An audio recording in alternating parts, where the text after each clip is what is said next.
It's the Murphy's Law Podcast. It is Friday.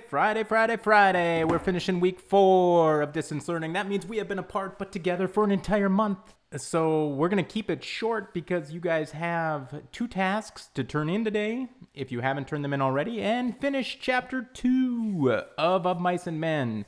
So let's get right into the agenda. Agenda review.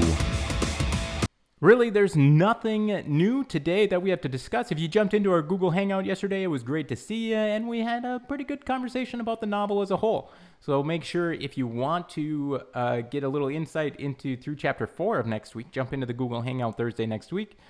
Other than that, characterization chart is due today. Make sure that chart is only focused on George and Lenny.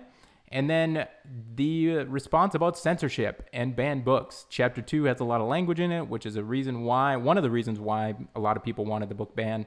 So make sure you're addressing that. Now the characterization chart. Assignment awareness. Make sure you're only focused on personality traits, not physical characteristics. All right, that's your final reminder. We are also only focused on George and Lenny. What I will do is I'll review it, and then I'm going to send it back to you because Chapter 2, we're going to fill it in with a lot more characters. So I need you to be able to complete the chart, but only George and Lenny for right now. We'll complete the rest next week. And then, how about a little bit of a task teaser? Task teaser. We're going to be having a conversation in Parlay next week that's going to discuss the theme of Mice and Men. And there are a lot of themes in literature like love, death, good versus evil, coming of age, individual against society.